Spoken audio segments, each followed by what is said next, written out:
Laura and I had been married for over 5 years, and it felt like we were still in honeymoon mode. Yes, we still made love every day, and sometimes more often. We still cared for each other as much as we did on our first wedding day. I loved her so much that when I was quietly working, I am a translator of legal books and other official documents, I would often take a break and dream about my wife, and how we would make love when she returned home from work. My workspace was a large room above a 3-car garage. I turned it into a workspace and office. It had 2 large windows, one overlooking the front of the house and the other allowing me to see the backyard.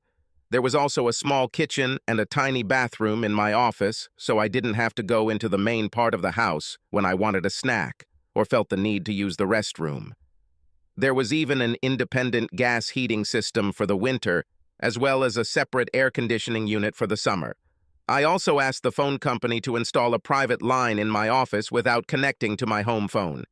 I didn't want to be distracted by house calls while I was working, and I certainly didn't want to be interrupted by work calls while I was with my wife in the rest of the house. My office also had a small library for my reference books and a sound system, as I love soft music while I work. You see, I'm a professional translator, and I usually work on translating documents from French to Spanish or Spanish to French. I am a 4th-generation American. My parents died when I was young. After my parents died, I was sent to live in Canada with an aunt who spoke mostly French. I even attended a French school there. When I was 14, my aunt died, and I had to go live with my grandmother, on my father's side, in a small town a few hundred miles from San Diego. She spoke Spanish, and naturally I learned to speak the language. Even most of my friends spoke Spanish. So now my French and Spanish are excellent, and my English is probably not bad either. I met Laura when I was at university, and we soon fell in love. She was very shy back then and was studying to be a teacher. She never talked about her previous boyfriends, but I'm pretty sure I was her first. First of all, she was a virgin when I first made love to her. Plus, the fact that she knew next to nothing about sex the first time was strong evidence of this. Laura is tall and has beautiful, long, straight legs with sexy, firm hips. Her butt is very round and very attractive, while her waist is small. But her hips are a little out of proportion, being a little wider than they should be, and this gives her a curvaceous look, as if she was made to enjoy sex. But of course, her most attractive features are her beautiful face and large breasts, very firm and not sagging at all. She's a brunette with full lips and high cheekbones, and her voice is soft, a little lower and sexier than you'd expect from a woman. She definitely attracts attention when she walks down the street. I have noticed more than once how men turn their heads to watch her walk by. As mentioned earlier, we didn't have children yet, but now, 5 years later, we are thinking about starting a family soon. Neither my wife nor I had anyone left alive after we got married. So, after reading an advertisement in the newspaper that the Canadian government was looking for translators to translate trade agreement documents signed by the Canadian government with South American countries, I applied for the job. Since 1/3 of the Canadian population speaks French, they needed someone who was fluent in both French and Spanish. And of course, this person also had to know English. It was a perfect fit for me, so I applied for the job and got it. Laura also got a job there as a 2nd-grade teacher at an elementary school in the city where we lived. The money was good because teachers in Canada are paid much more than in the States. We lived on the outskirts of a small town in the Gatineau Hills across the river from Ottawa, and I also made very good money working mostly from home. We owned a 200-acre timber tract, planted with huge trees of all kinds. The large house we lived in stood right on the bank of a small river that flows into a large lake. Life was good. I really enjoyed Canada's 4 seasons. In the summer, we went boating and fishing on the lake, and in the winter, when the lake froze, we went on snowmobiles to explore the lake and the hills on the other side. Of course, you could hunt any game there, but I am an animal lover, like my wife, so we never went hunting. My story begins just after our 5th wedding anniversary. It was October and Laura had started a new school year. She was loving her new class, and for some reason, she seemed much happier than usual lately. Of course, I wasn't complaining. But I could tell that every morning she was eager to go to work, and over the past month, she had developed a habit of returning to school every Saturday afternoon. She went there either to change the decorations in the classroom or to work on preparing for class. I didn't mind, of course, since she always got home by 4 or 5 o'clock in the evening. When she got home, she would change her clothes, and we would go out to eat. In the evening, we either went dancing or returned home to watch TV and have sex. Yes, life was good. Then one Wednesday evening, after working in the office for about an hour, I went down to the main kitchen of the house to get something to eat from the refrigerator and heard her talking on the phone. I usually didn't pay attention to what she said, but when I clearly heard her say, "Was your wife mad at you, Tom?" I knew she was talking to Tom Higgin, who was also a teacher at her school. Of course, it was nothing special, but as soon as she saw me appear in the kitchen, she told Tom that she had to go and quickly hung up. When I asked her who she was talking to, she said it was Nancy, another teacher from her school. For the first time in my memory, I realized that she had just lied to me. But why? I spent the rest of the week trying to figure out why she didn't want me to know she was talking to Tom on the phone, and the more I tried to explain it to myself, the more confused I became. The following Saturday afternoon, after she left for school, I even drove there to check if her car was in the parking lot. It was there. Then I went to an electronics store and bought a telephone cord and a phone with a flashing light.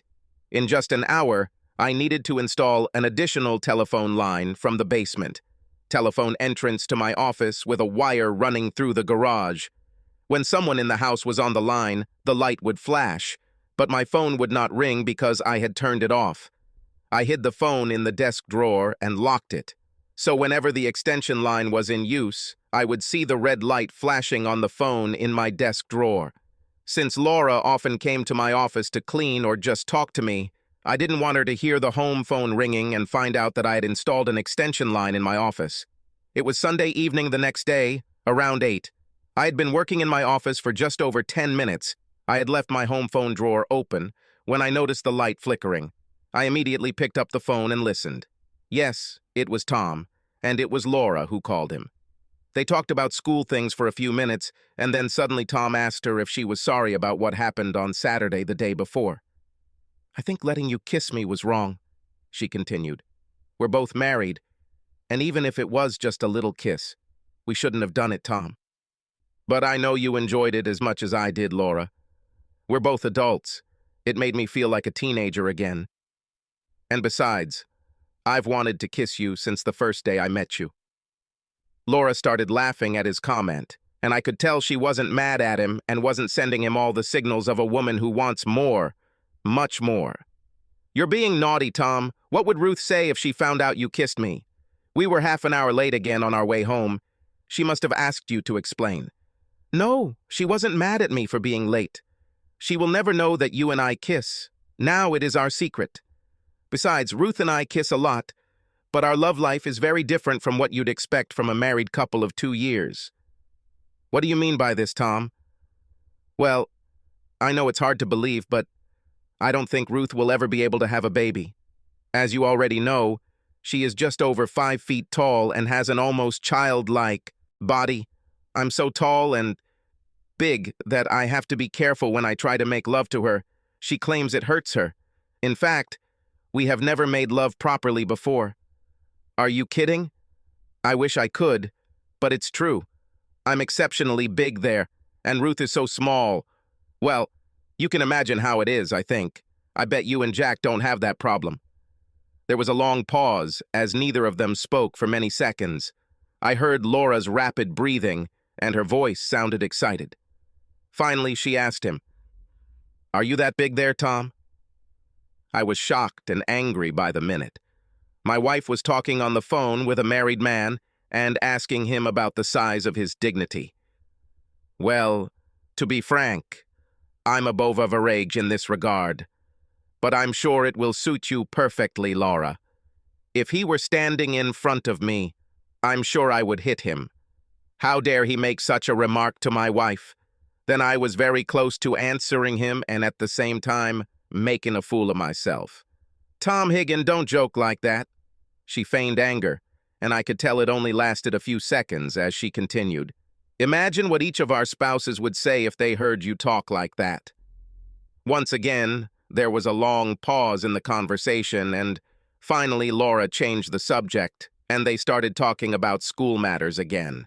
That evening, we had sex again, but I could tell that seeds of curiosity had begun to sprout in her mind, and I now feared that this curiosity might prompt her to investigate the matter further.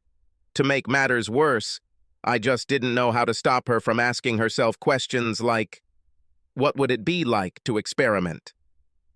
From that day on, I became very anxious, and I suppose it showed a little. My wife even made this remark once when she asked me if something was wrong. How could I tell her that I heard her talking to Tom on the phone? Now, I was pretty sure it was only a matter of time before she cheated on me with him, and I didn't know what to do. However, I knew one thing. I loved my wife deeply and did not want to lose her.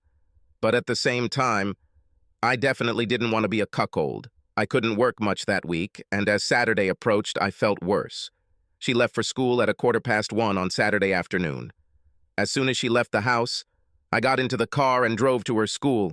I was so close behind her that I even saw her enter the building. Since it was Saturday, there were many other cars in the parking lot, and there were many sporting events going on outside and in the gym. I managed to park my SUV at the other end of the parking lot, and I could still see her green Toyota and the main entrance to the school. Less than 15 minutes later, I saw her leave the school, accompanied by Tom. They got into his car and drove away. I followed them and soon found myself on a small country road leading to the lake. After driving a couple of miles along this road, they turned into the driveway of a small wooden cottage that I assumed belonged to Tom. He definitely didn't take her there to prepare for classes. No, they were going there for sex. I drove past the cottage several times and finally stopped half a mile further on. It is impossible to describe what I felt then. It was as if my whole world had been destroyed. It seemed to me that I had come to the end of my existence.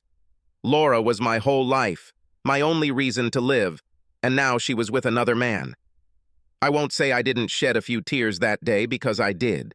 I realized that I did not own her or her body, but I was devastated by the thought that she would allow another man to have sex with her, even though she had promised herself to me on our wedding day. I took this promise seriously, and until then, I thought she would too.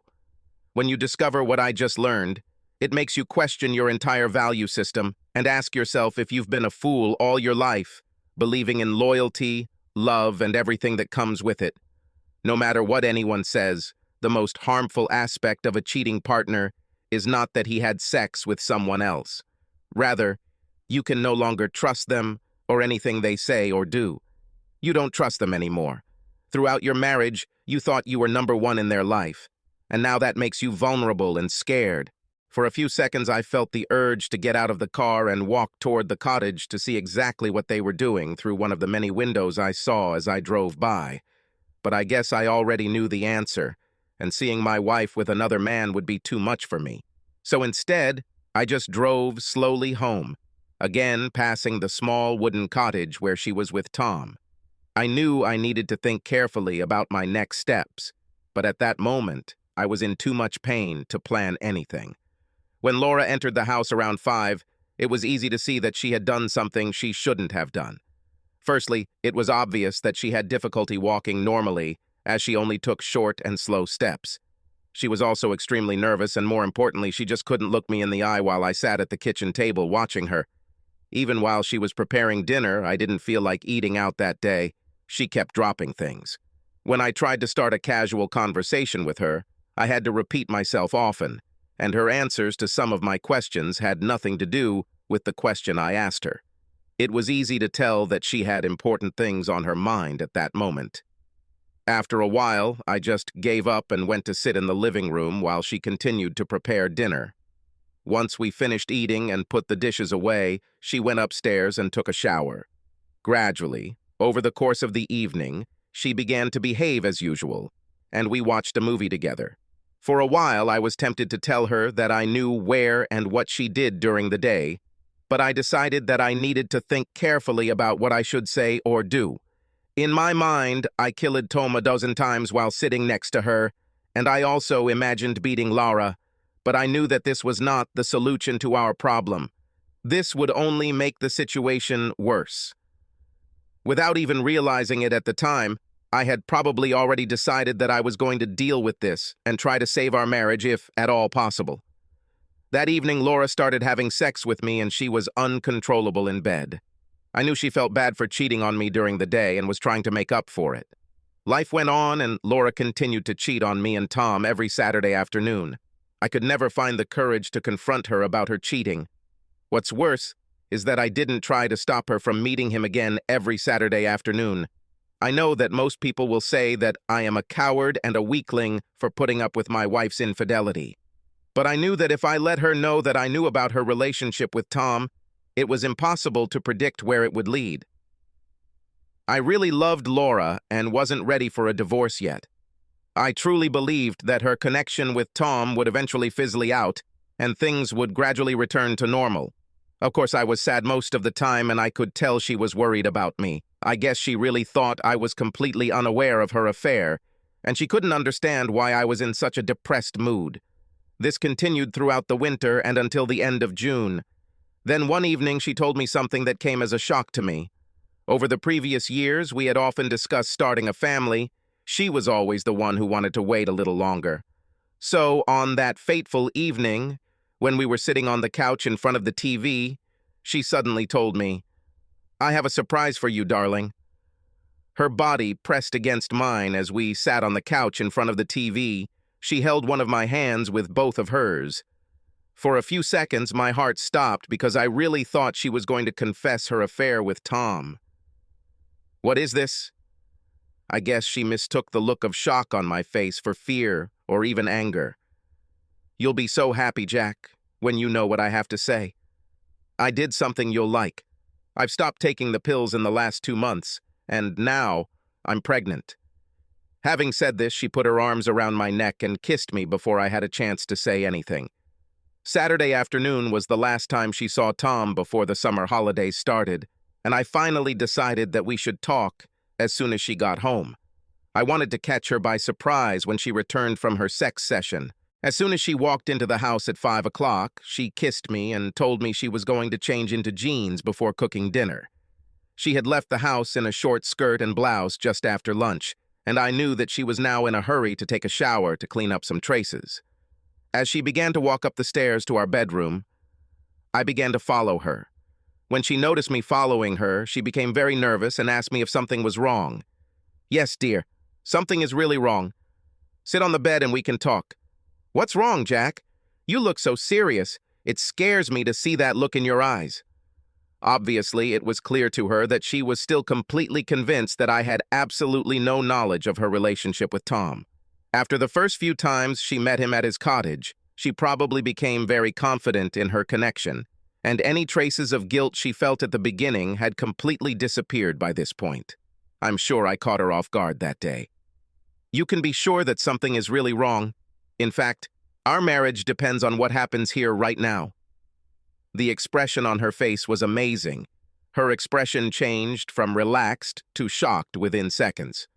I could tell that she never expected me to talk to her the way I just did. Then I saw the germ of fear on her beautiful face. Now I was sitting next to her on the bed, and suddenly I put my hand on her knee and slowly began to move my hand under her short denim skirt. Her hands immediately went to my arm, trying to stop me from reaching higher up her thigh. "Wait, Jack, give me a minute. I'll take a shower and then we can make love. I sweated a lot changing the decorations in the classroom this afternoon." Her lips were trembling now, and her face turned pale within seconds as the blood drained from her face. "Either you let me, or you can pack up and leave. I want to see you now, before you take a shower." Even as I watched, I saw tears appear in her eyes as she opened and closed her mouth several times, trying to say something, but no words came out. The pressure she put on my hand became more and more intense as I continued to look at her pale face. I could tell she was going to resist me. In the 6 years of our marriage, she never tried to stop me. I think her reaction even surprised herself. "But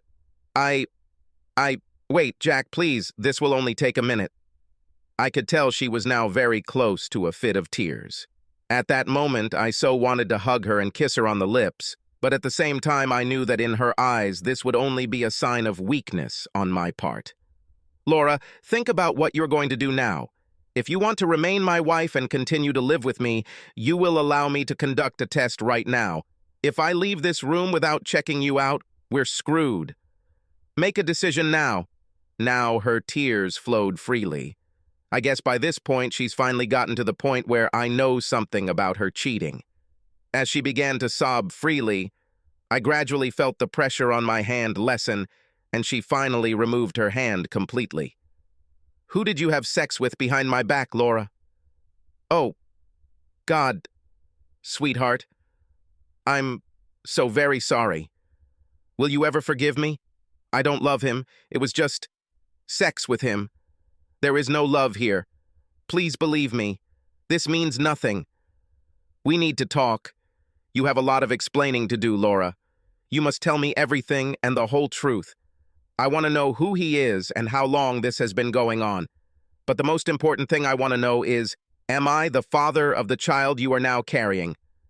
The moment I mentioned the child she was carrying, she began to sob even louder. For the next 15 minutes, I couldn't get a word out of her. Her crying and muttering were constantly interrupted by bouts of moaning. Finally, I went to the bathroom and took a wet towel, which I placed on her forehead after wiping her face with it. I sat down next to her on the bed and continued asking her questions. Who is he, Laura? He is Tom Higgin. How long has this been going on? Don't lie to me, because if I find out you did this, we're done. She looked at me with pleading eyes. I saw tears and pain in them, but I had to force her to tell me, although I already knew the answer. Her telling me the details of her affair was one way for me to make her feel guilty about her cheating, and while I certainly didn't want to hurt her physically, I wanted to hurt her just as much as she did it to me. It started a while ago, dear. It doesn't mean anything, it's just something that happened. There was no love there. When did it start? It was the beginning of, November. And today is the end of June. You've been cheating on me for 8 months now, and you're 3 months pregnant. Is he the father of the child you're carrying? Tell me, I want to know now. The moans, mutterings, tears, and excuses told me how sorry she was. But finally, she answered me. I don't know, Jack. It could be either him or you. I just don't know. Okay, it's all over now. I didn't know either, and he certainly didn't know, and Laura also didn't know who the father of the child she was carrying might be. I felt deceived and very angry with her, but I still loved her and wanted to stay married to her. But at the same time, I wanted her to suffer for cheating on me. Well, I want you to tell me how it all started, and I need all the details, and then I will decide what to do. You have to tell me everything. Do you understand? I will not tolerate any deviation from the truth. Jack, I love you so much. This has nothing to do with you or us. Please try to understand that this just happened. These are events that are outside of our marriage and have nothing to do with you or my love. It's pointless, Laura. How can you cheat on me and cuckold me, have nothing to do with me? The more she described her affair with Tom, the easier it became for her to tell me what she had done to him. I learned a lot of details that I probably didn't want to know. When I asked her how many times they had sex when they met every Saturday, she said it usually happened 3 times. Why do you make such a big deal about it, Jack? I told you there was no love between me and Tom. It was just pure sex. You're the only one I'll ever love. Jack. Tell me, Laura, how would you react if I was the one who cheated on you with another woman? Even if I told you when I returned home to you that I don't love this woman, how would you react? I could tell she didn't like hearing what I just said. She shook her head 6 times, looking at me with pleading eyes. When she tried to say something, no words came out of her mouth.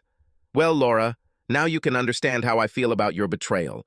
After that first time with him, which you said was out of curiosity on your part, you accidentally slept with him again and again. How many dozens of times have you done this? Will you ever forgive me, Jake? I promise you that I will never talk to him again. In September, I will even go teach at another school, And as for the child, I will go to the doctor, and if it is not too late, I will have an abortion. I will have it. No, definitely not. The baby may be of sound mind, and I don't want you to have an abortion. And even then, you're 3 months pregnant, Laura. It's too late for that now. At another school, it wouldn't have made any difference since you and Tom weren't having fun in the schoolhouse. What would stop you from meeting him again at his cottage, even if you were teaching at a different school? Now she seemed desperate, looking at me with pleading eyes and tears flowing down both cheeks. She started sobbing again. Please, Jack, tell me you won't leave me. I'll die if you do this. Say it, please. Laura, listen carefully. You've been cheating on me for months. You made me a cuckold. To make matters worse, there's a good chance you're carrying this man's child as we speak this very minute. I want revenge. There is no need for it against you because I still love you too much to physically hurt you, but I want my pound of flesh from Tom. But I told you it was as much my fault as it was his. He wouldn't willingly do anything that would ruin my marriage. He's not like that at all. Trust me. Well, if he was too honorable to ask you to break your marriage vows, why did you volunteer to do it and cheat on me? I already told you, dear, it's not his fault. At first it was just curiosity on my part. If I knew then that I would cause you so much pain, I definitely would never have started this. I had no intention of hurting you, Jack. Don't worry. My revenge will hurt you too, at least not physically, but you won't like what I plan to do. I will hurt Tom as much as he hurt me. I'll make a cuckold out of him. I will impregnate his wife just as he did mine. An eye for an eye is the only way to overcome your infidelity. No, no, please don't say that, Jack.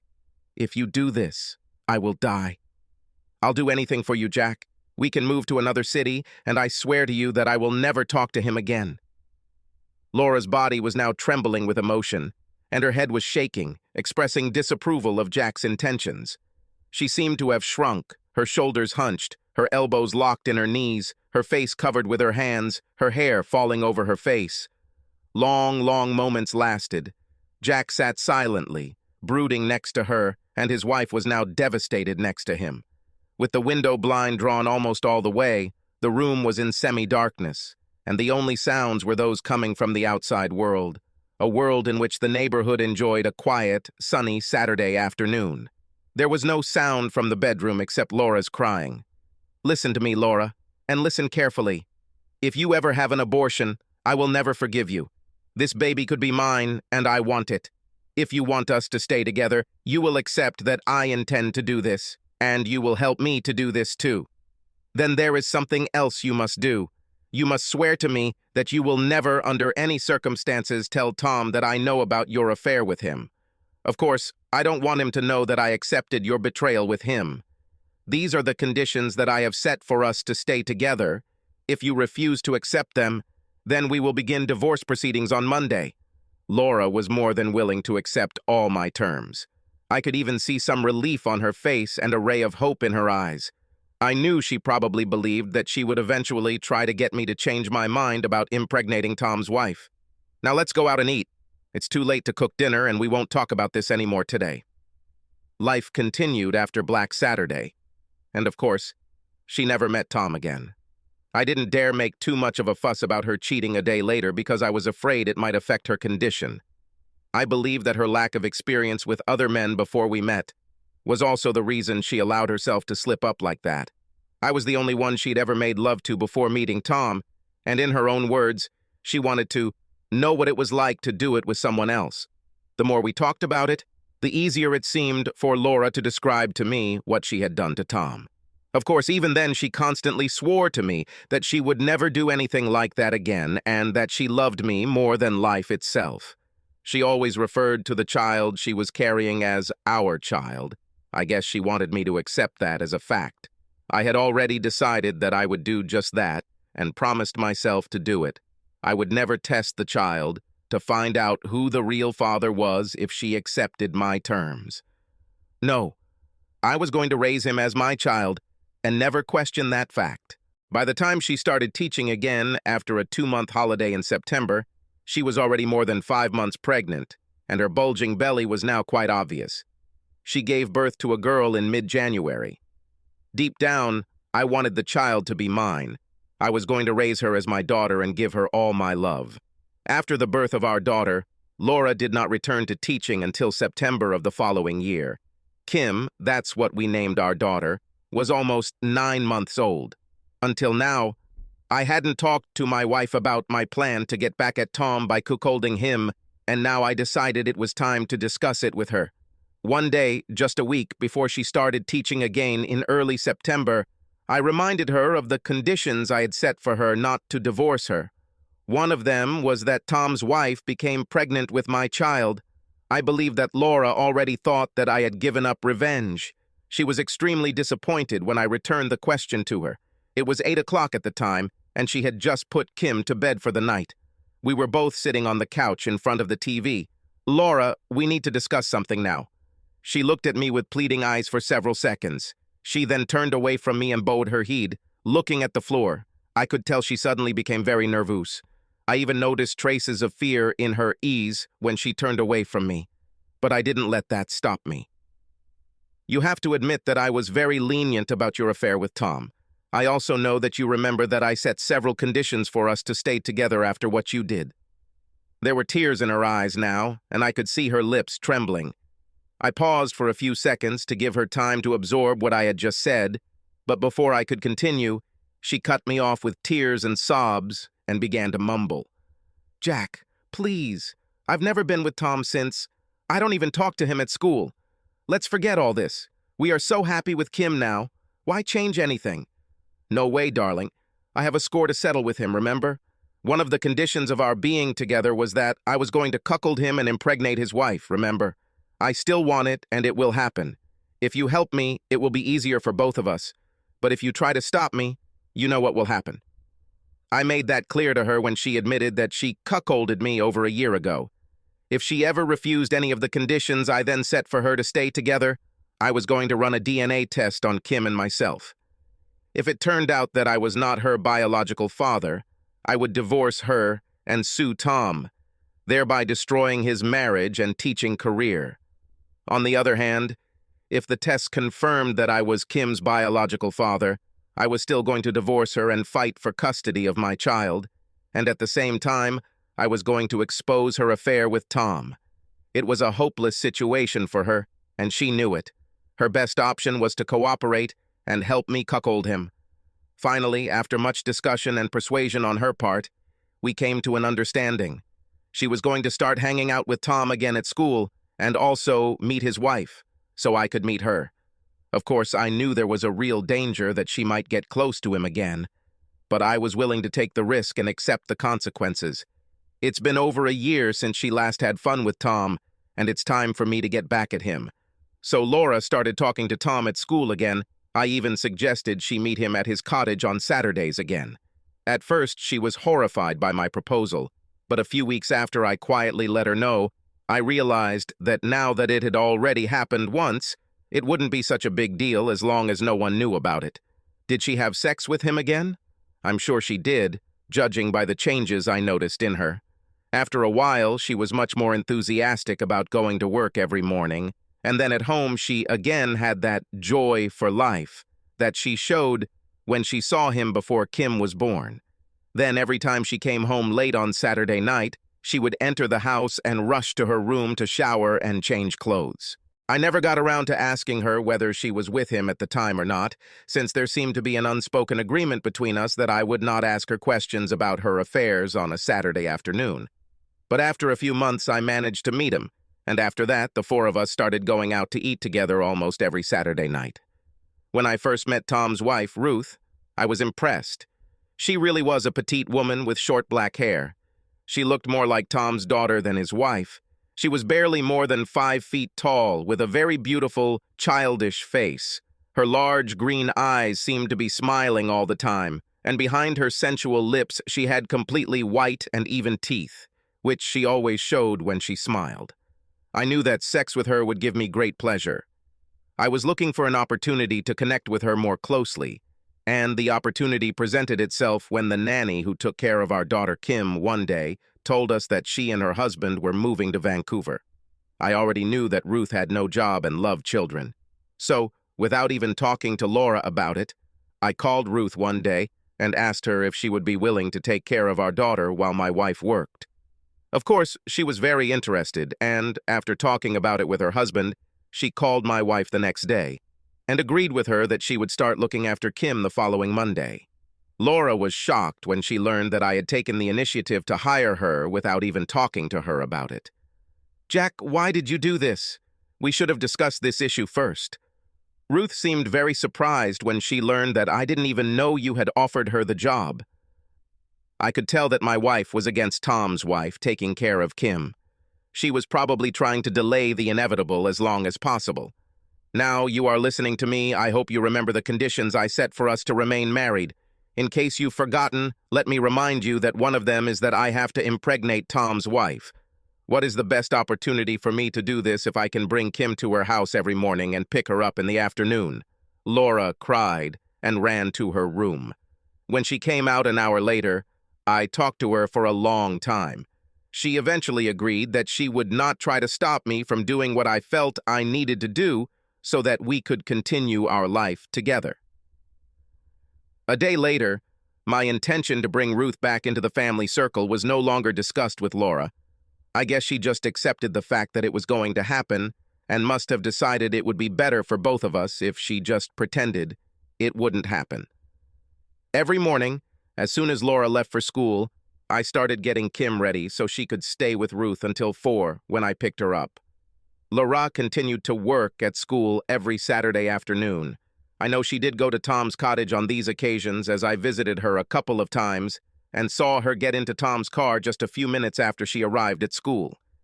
She became very devoted to me, and I knew that while she and I were making love, she was simply seducing Tom for pleasure. Gradually, I began to spend more and more time with Ruth when I went to her house to drop Kim off.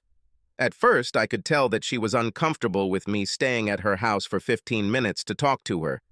But as time went on, it became obvious to me that she enjoyed our daily conversation. Soon I was staying at her house talking to her for an hour or more, and gradually she started telling me about her problem with Tom. She once told me that she would probably never be able to have a child of her own.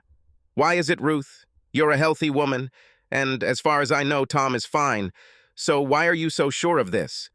"It's not our health problem, Jack." Of course, I knew exactly what she was up against, but I pretended it wasn't so.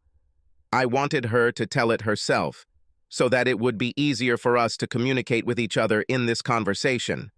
"I really don't know what you mean, Ruth. I know Tom is a lot taller than you, but that shouldn't be a problem if you get pregnant." She looked me straight in the eyes for a moment and then explained in detail why the problem arose. I pretended to sympathize with her and took her hand in mine, squeezing it in both of mine. "I'm so sorry, Ruth. It must be terrible for you to have to take care of my little daughter and have no hope of ever having a child of your own. But you know there are other methods of impregnating you. Why don't you try them?" "I know there are other means, but they are all expensive. With Tom's salary, this is not enough. So I decided to take care of your daughter. I save everything I earn until I have enough for in vitro fertilization." She had tears in her eyes now, and it was easy for me to hold her head to my chest and let her cry while I gently rubbed the back of her head. As the days and weeks passed, Ruth and I became very good friends, and I learned that her husband Tom often talked about my wife. She was even afraid that he was falling in love with her. I also learned that he went to school most Saturday afternoons to study for class and came home just a few minutes before dinner. Of course, I didn't tell her that Laura did the same and that they then had fun at the dasha, but with my tacit consent. The more I talked to Ruth, the more I liked her. She read widely and was well informed about politics. I could tell by the way she took care of Kim that she loved children, so one day in November, I attacked her. She had just put Kim to bed in the morning, and I was still in her house, sitting at the kitchen table, drinking the coffee she had made for me. When she left the room where Kim was sleeping, I asked her to come and sit in front of me at the table. "Listen, Ruth, we've been friends for many months now, and as you can probably tell, I find it very easy to talk to you. If I'm not mistaken, I think you like talking to me, too." She had a look of surprise on her face and was a little nervous sitting in front of me, but I moved on. I know that you would really like to have your own child, and from what you told me, Tom will never be able to impregnate you. I have an offer. You can accept it or reject it, but after that, I make this offer to you, and I want us to remain friends, no matter what you decide."